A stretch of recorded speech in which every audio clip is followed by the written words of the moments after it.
Complex News, Pierce Simpson. I'm joined here by CJ Wallace. CJ, there's a lot of hyphens to what you provide now and bring to the table. So I was going to say like musician, actor, activist, all these different things. But of course, CJ Wallace, thank you for joining us, man. Thank you. Thank you for having me, man. It's great to be here. 2020 has been quite the impactful year as far as the things and the steps you've taken to grow personally and also with thinking big. So can you tell me how your 2020 has been personally? Man, personally, 2020 has been a roller coaster, like I'm sure everybody's has. Started off great, everybody had great aspirations for the year. And, we were actually in New York early March, like right before everything went on lockdown. And that was when we, went up to Albany and got to visit, state Congress leaders and majority leaders. We sat with the Black Caucus, Hispanic Caucus, Latino Caucus. It was a lot of people that I never thought I would meet and, talk to. And they were all so open-eared to just hear everything that we've been experiencing in the cannabis space, in California, and trying to help them make sure that they're writing the right laws in New York, and really making sure that they're reinvesting into all the communities that were most harmed. So that was really our main goal at the top of the year, just focusing on advocacy. We sat with the Harlem Business Alliance, met with Eric Adams, and he's running for mayor now, trying to really get as many of the right people on our side, because obviously, we want to sell products. We want to do a Frank White OG. I want to do a strain, but I feel like it's most important to have those important people in your back pocket that know, we're trying to do this for the right reasons. And, just doing my own research and studying and really trying to understand the ins and outs of this new laws. And it's all new stuff. It's a whole new industry. So, just to even be a part of it is amazing. But that was really the start of 2020. And once everything went on lockdown, we had to regroup and really rethink, okay, number one, the factories and a lot of the places that we wanted to make, clothes with were shutting down. So that's when we started thinking about the music and how can we, maybe do something with my dad's music that's never been done before. The house project really came about right around that same time, like January, February, and then once March came, it became like the main priority because we had to be creative at the end of the day. And, I never wanted to even mess up any of my dad's music just because you don't want to mess something up. Like, you don't want to mess up greatness.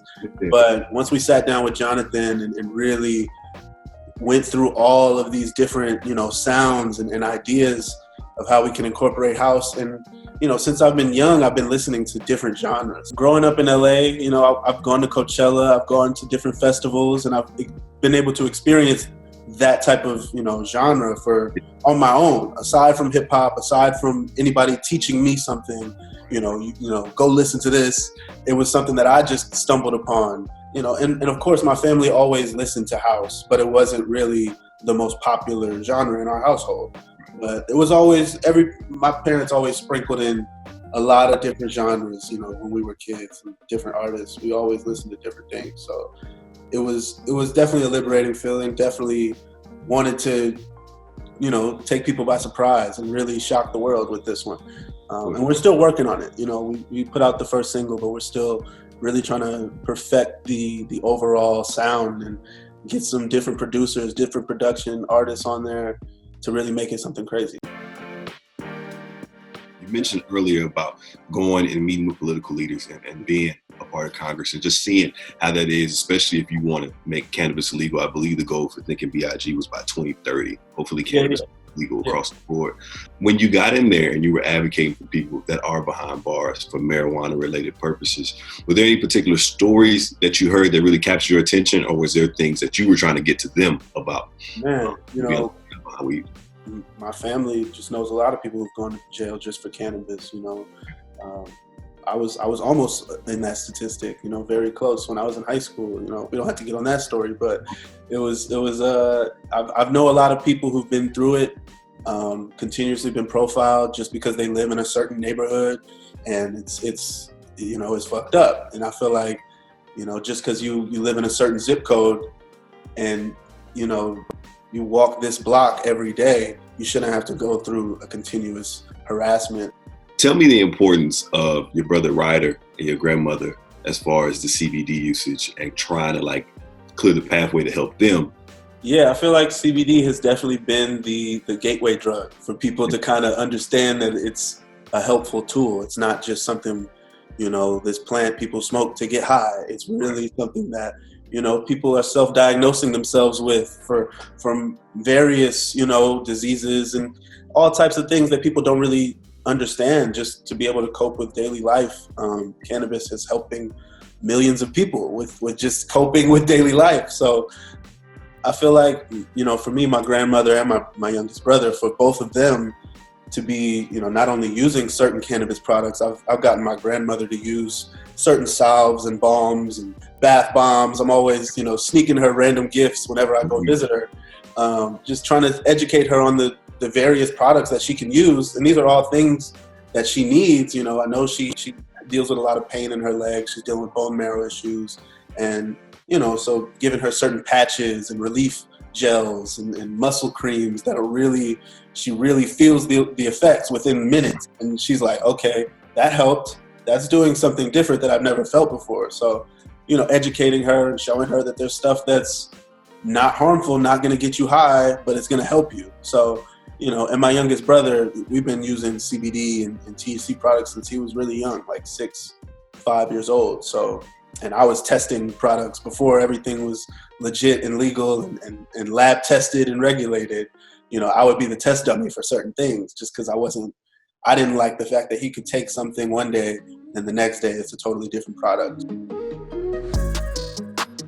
What was that sense of pride whenever your father was inducted to Rock and Roll Hall of Fame this year? It's an elite list. And I feel like, if he were alive, he would definitely pop his collar on that. Like he would kind of be cocky for that. Like it's a huge accomplishment. So, as his son, I feel like, he did good. The Brooklyn boy did good at the end of the day. So it's amazing to see. It's a huge accomplishment for the whole family. So, we've been celebrating for the past month, Of course, especially going in with Whitney Houston. That's such an iconic thing. On Instagram, you posted a picture. It was at the intersection of Fairfax and Wilshire, and you were saying that the city needs some type of commemoration to your father, where he was unfortunately gunned down. We're approaching the 25th year of, his untimely death this year. So, I feel like better late than never. We just got the street sign up in the past 2 years, so that's another huge monument. So yeah, let's add him up. He definitely needs something in LA. I feel like he referenced LA. It was the place of his passing. A painting or a mural or something. I know some dope artists that would love to do a nice mural in LA. Something with him and Pac together. That'd be dope too. For sure, it makes all the sense in the world. You also got his cane recently from LAPD after all these years. I didn't even think that they would still have that. Yeah. It was kind of weird, the Officer Dupree, who was part of the case since the beginning. He actually contacted me through my grandmother. Asked her for my number, and just he wanted to have a conversation with me, and we talked. Was there anything in addition to the cane that you were able to capture or get that surprised you, or was it just mostly just talking with Officer Dupree and hearing his side of the story and understanding?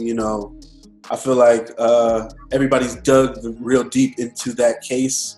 As a hip hop fan, as anybody who loves hip hop, you kind of cared about the way that the case ended up. So I feel like it was great to hear his side and understand his quarrels and everything that he didn't really find to be too easy and difficult throughout that process. So yeah, it was kind of almost good closure just to hear his side of it. CJ, where can our fans and audience find more about your initiative, Thinking B.I.G, and also your personal handles and social media? Yeah, you can follow the Think Big page at Come Think Big on Instagram. Follow Frank White at Frank White Co on Instagram. My Instagram at C Jordan Wallace. Also the websites www.comethinkbig.com. We got more merch coming soon. Got the little fresh sample, hoodie sample. This is actually a one of one right now. Can you make more? I need a hoodie. Yeah. The hoodie coming soon. We're gonna definitely drop these very soon for the holidays. Absolutely. My brother, I appreciate you, CJ Wallace. He gave you everything to look for. Thank you for joining us here on Complex News. Appreciate you, my man. Appreciate you, bro. Thank you.